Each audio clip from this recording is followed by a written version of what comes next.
Hey guys, Hey, this is the Great Amalgamation. Derrick, Jordan. Jordan. Yeah, and we went to the Ring of Honor show last night in Dearborn. It was amazing. Yeah, it was a really good show, It actually. was, yeah. We started off the night with a dark match. Which ironically is the only time of the night the lights are on. I always think that's weird. Yeah, right? Sickrick Matrix defeated Chaz Montana.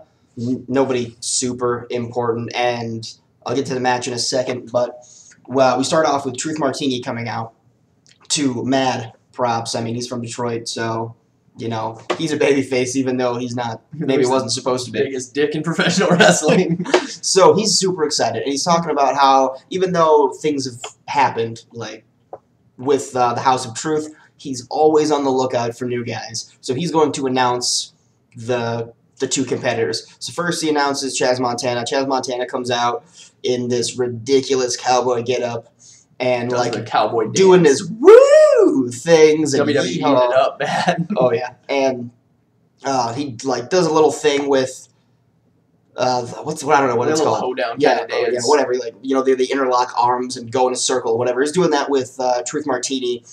Took his book, threw it on the ground, like put his leg, swung his leg around or whatever, just screwing with Martini, trying to get maybe some baby faceness.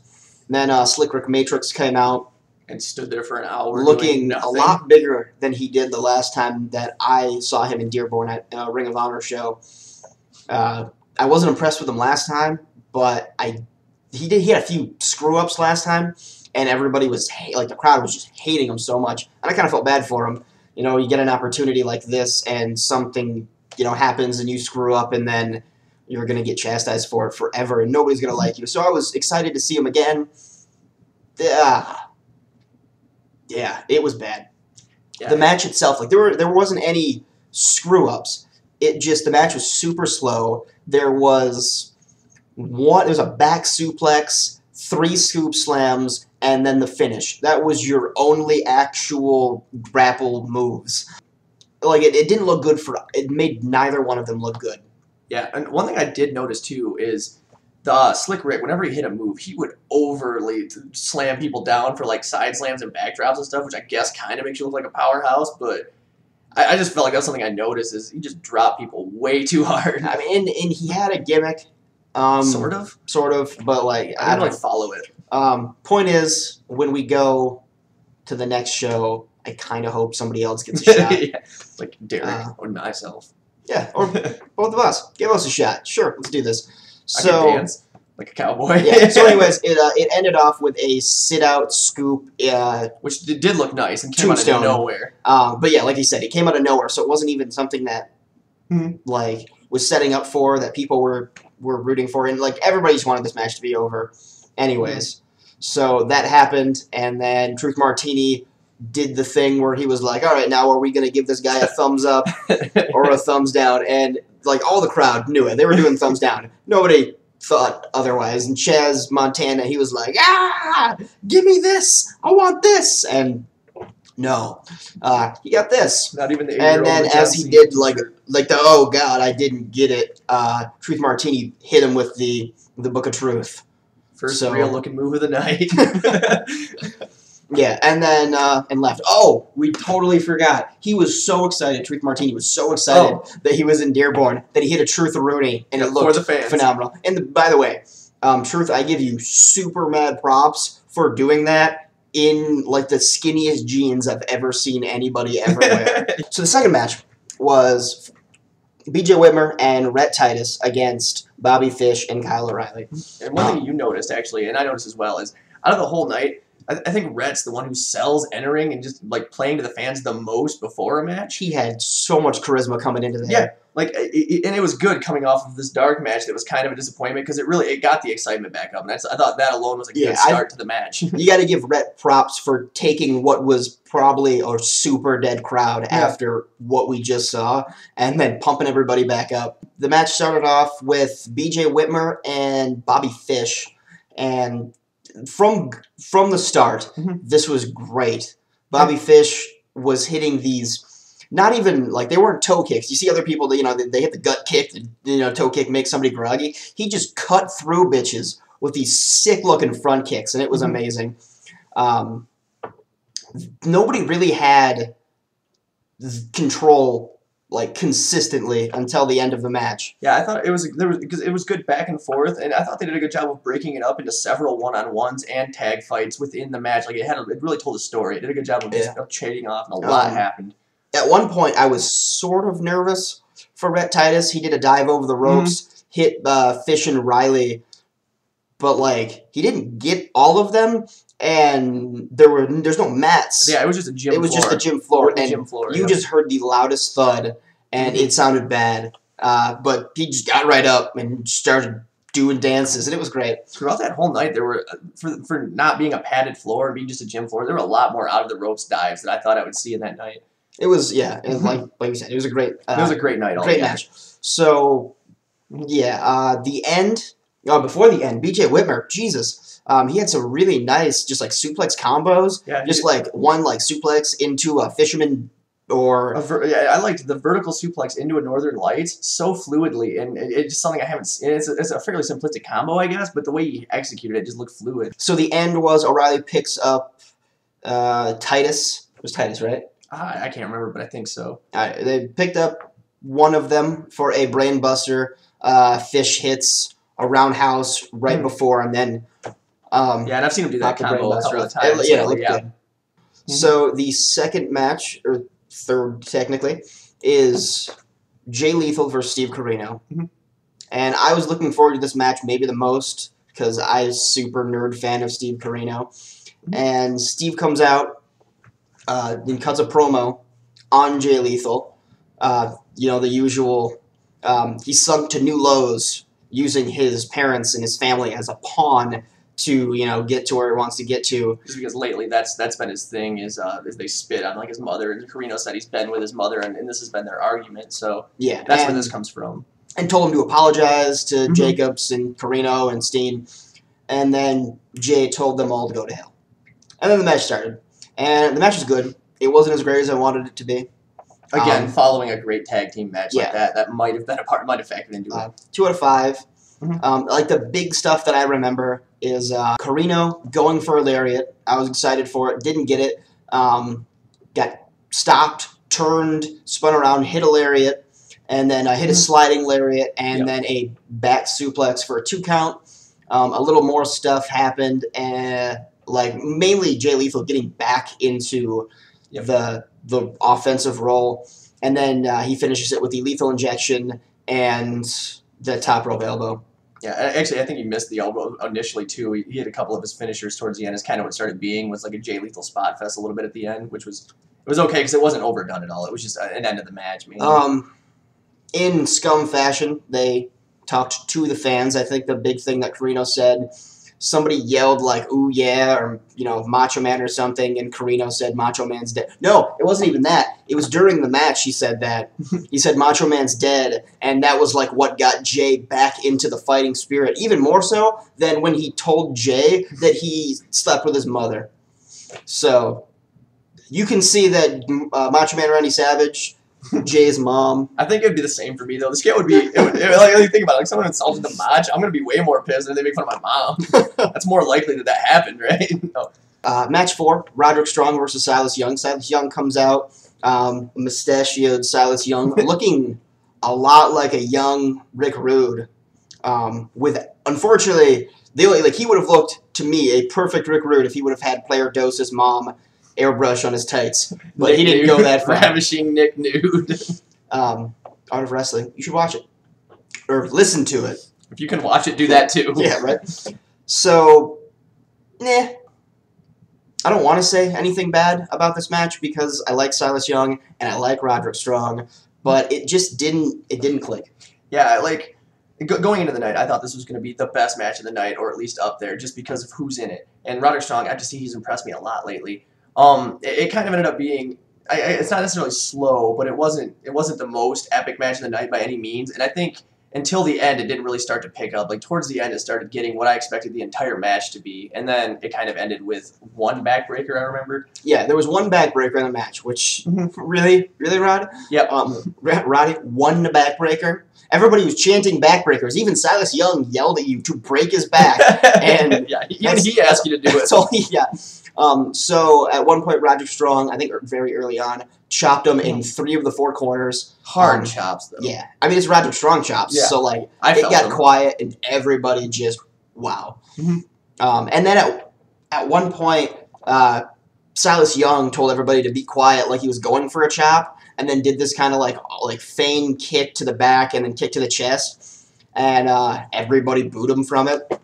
But my favorite part of this match was not even a move that hit. Silas Young did a handstand, and then from the handstand, turned slightly and, like, twisted his body a little bit to end up sitting on the top rope and into a backflip. Yeah, which I thought was really cool. It was like a handstand into, like, a moonlight drive almost. Like, he was going for, like, a handstand type move, and then he just flipped, hit leg, and flipped on. Like, and it looked really nice, and unfortunately he missed it, which led to Roderick getting back into the game. Roddy hit his, his high knees and, a lot of the stuff that he wanted to hit, and it ended with a death by Roderick and then a sit kick.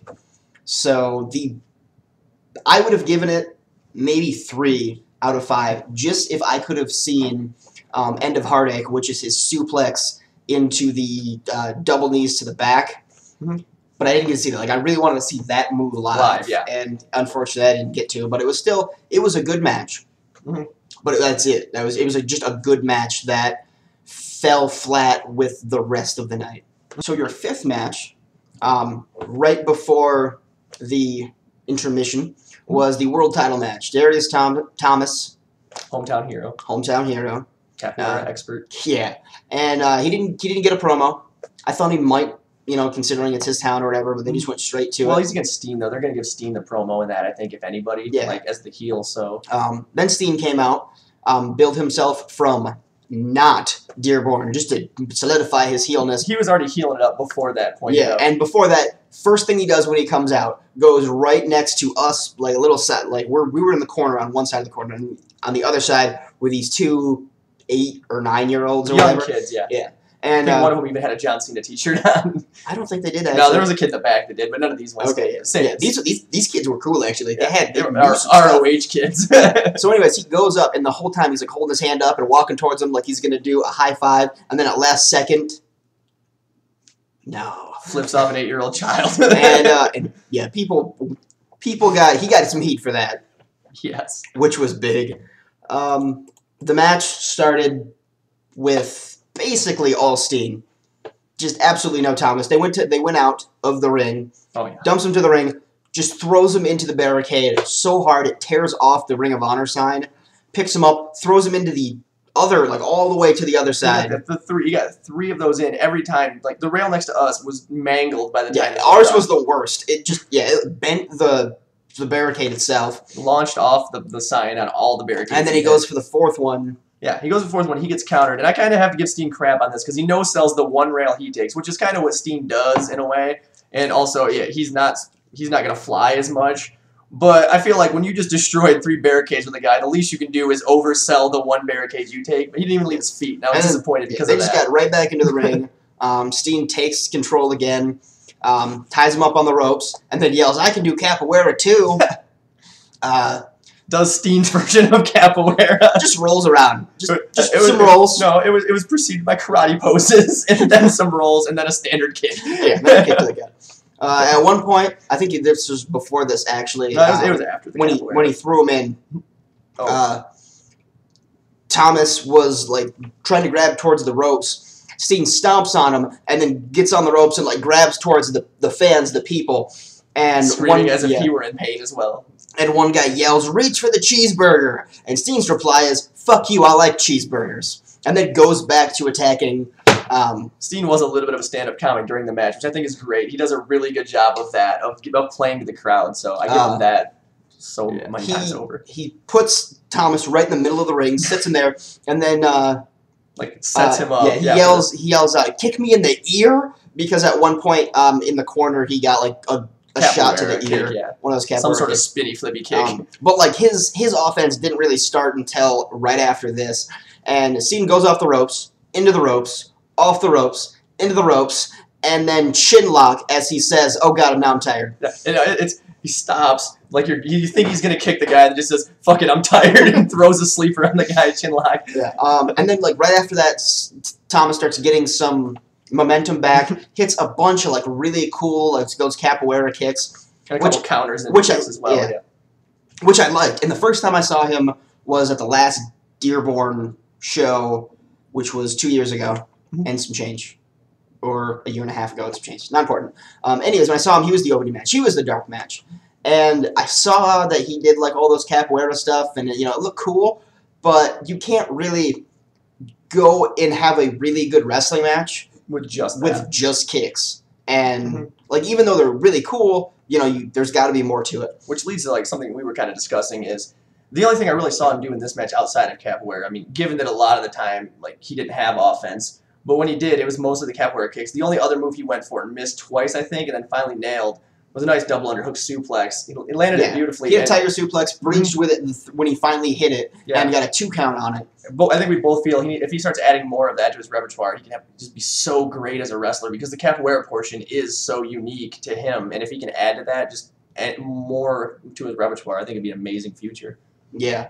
So I'm excited to see more of him. Yep. And basically, after that, it was more Steen. And Steen tried for an F5, F-Sank, didn't hit it.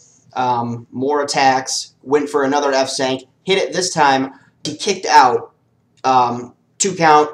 Tadarius Thomas kicks out. You think maybe he's got a fighting chance. No. Steen just picks him right up, package pile driver. Somewhere in there, too, didn't he counter like a swanton from Steen? I thought he went for one. Oh, right. Too. Yeah, there was a knees up counter. There was that. To the back of the neck, actually, is where he kind of hit the knees up, and Steen, what did Steen say? I think it was like, I'm going to go, or like, I'm a high flyer. Yeah. He says some high flyer quote. you guys want a high flyer or something of that nature. Some more Steen purposely getting in the fans, but it didn't piss any fans off. They ate up everything he said throughout the night. Yeah, that's the great thing about being Scum. You can be as big of a dick as you want to be, and the fans are still going to pop throughout the night, maybe because half of their roster is from Michigan, but Scum, they're supposed to be the biggest, dirtiest heels, but the fans in Dearborn apparently eat up heels. Speaking of the truth, what we did miss is after Camino's loss, he talked a bunch of shit, not on mic, just started screaming at Nigel McGuinness. Who was doing commentary. Yeah, who was on commentary. And Nigel McGuinness got pissed, got right up, followed him out to the back. And for the people that were close enough to the back, heard Nigel McGuinness yelling back at him.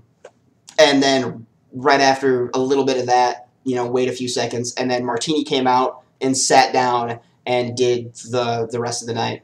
Or not the rest of the night, I'm sorry. He just did the up to the intermission.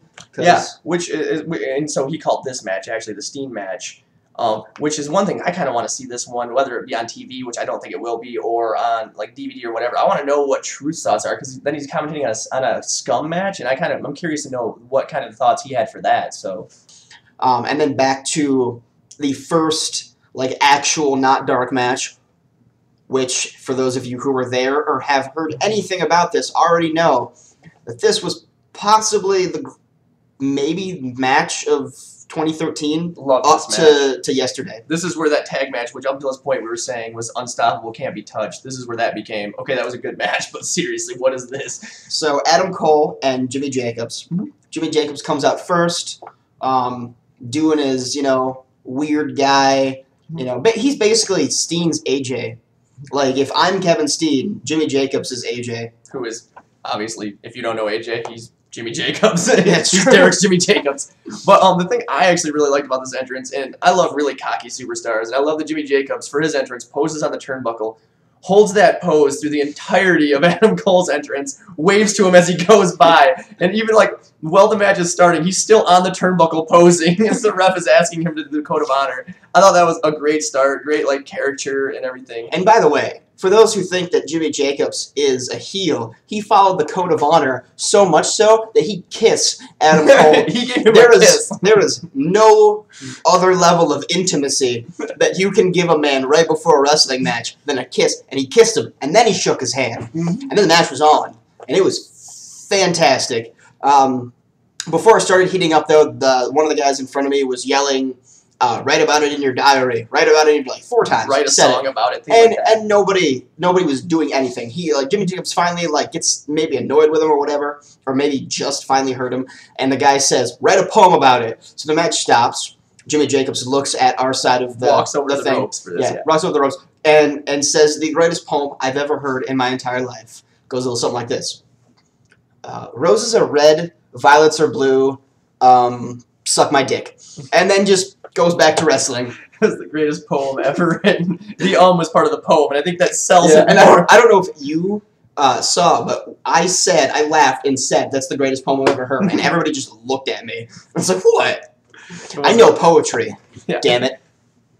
So, anyway, my thoughts on that match were, it had a really good start to a match. It was a really good match the whole way. But then there was a point where, just out of nowhere, Jimmy Jacobs locked in the guillotine. It was such a fluid counter. And then he gets rolled over, and there's just a fight to get out of that guillotine that fails a couple of times. He gets out at one point, and then Jimmy Jacobs just goes back and locks in the end of time. Yeah, and even before that, he rolled to counter the guillotine and just got sucked back into it. And then I think finally got it by just bridging into a pin. And if I remember, I think he sucked back into it again. It was a beautiful fight from there. And then from that point, the match just took off and got insane. Blew my mind. And not only was it a great match, because of the wrestling, but the story in it was great. Right before the whole end of time guillotine kind of section that happened, Adam Cole was on his knees, and Jimmy Jacobs was just slapping the taste out of his mouth, just yelling at him, calling him a bitch, calling him his bitch, saying that he was pretty, bit him on the nose, and it was building that personality, letting it out. It was pretty violent, and I really enjoyed it. I don't know, even at that point, the match was so back and forth and good. There was no point where I thought this match was slow. It started as a good match and then became, then amazing match just showed up halfway through good match.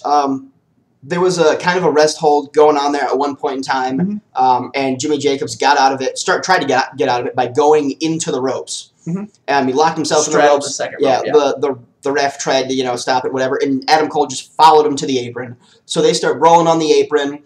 Adam Cole's going for it. Before you go on, too, I think this part is even more intense at the moment because it seems like this just came from what you thought should have been the end of the match. I believe there was a really intense 2 count that none of us thought was. We thought that was the end of the match. He kicks out and then goes to this that you're describing. And as Adam Cole is going for this suplex brainbuster, I don't know what he was planning for, on the apron, I'm just dying inside because all I want to see is Jimmy Jacobs just counter and hit the contra code. Exactly. And because Jimmy Jacobs loves me personally, because we all know I'm Kevin Steen and he's AJ. It's just fate.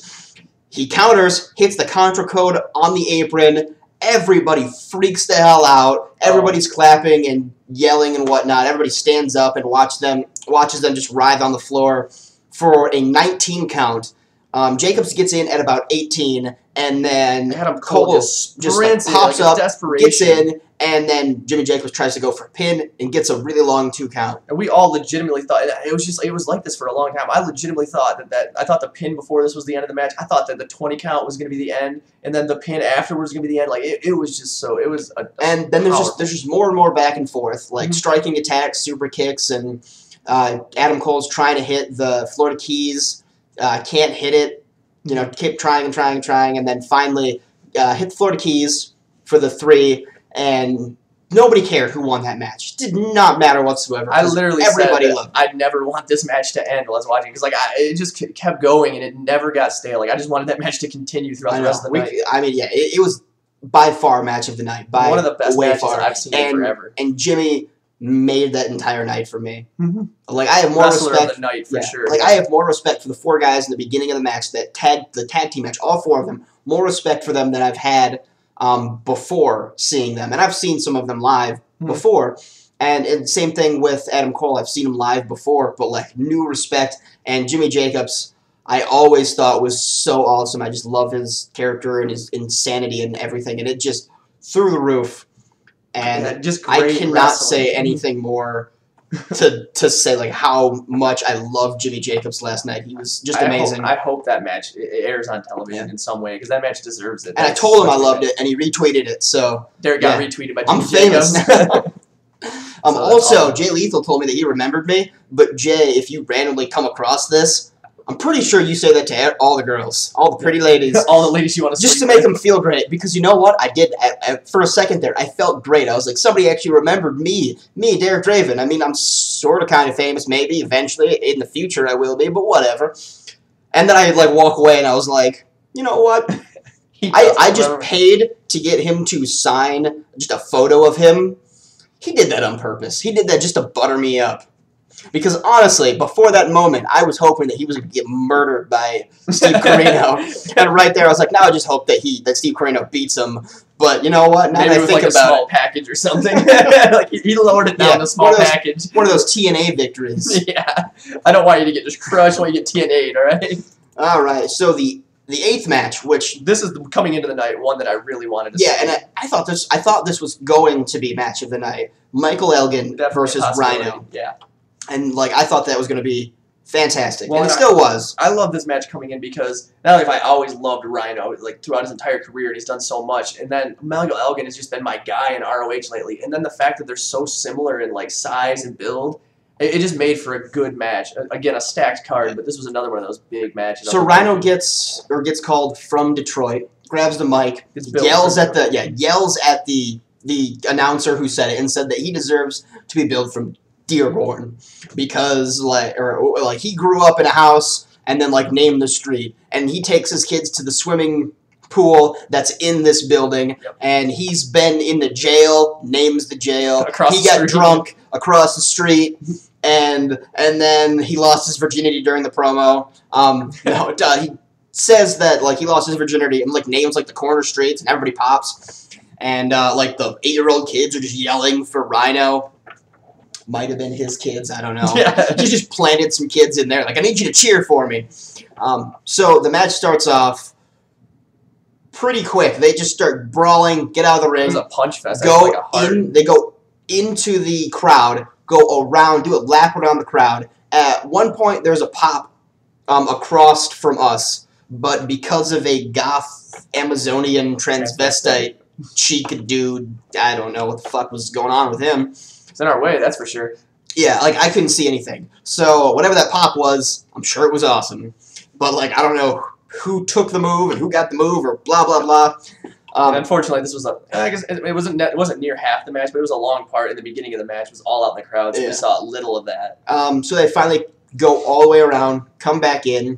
Right from there, Elgin goes for a deadlift superplex. And I'm freaking out. Everybody who's seen this deadlift, like the deadlift superplex that Elgin does, everybody's freaking out. Because it's not Davey Richards, and it's not, Mike Mondo. It's Rhino, 275 pounds. He wants you to know that, by the way. He corrected the announcer on that, too. 275 pounds, sir. But I think we all have the same mindset because we've seen Michael Elgin do this. A guy standing on apron, he's on second rope, and he does a suplex from there. But we all know, and we looked at each other and both said, no way, because we knew it wasn't going to happen. But if he pulled that off on Rhino, like, my brain would melt. Like, I can't process the possibility of that happening.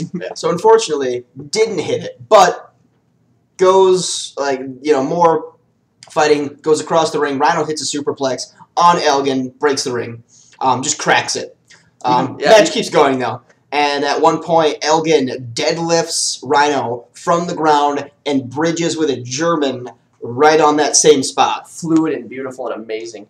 Also, one thing I wanted to mention, too, is before they cracked the ring, which was awesome, and I kind of saw coming, like I thought a superplex would break the ring, there was a point where Rhino Irish ripped Elgin into the turnbuckle. He actually moved the ring a few feet when he hit the turnbuckle. Oh, yeah. They think so. That ring took damage. I mean, at this point, the guardrail's destroyed from Steen. Rhino and Elgin have destroyed the ring, and it gets worse by the end of the night, but I just thought that was a great portion of that.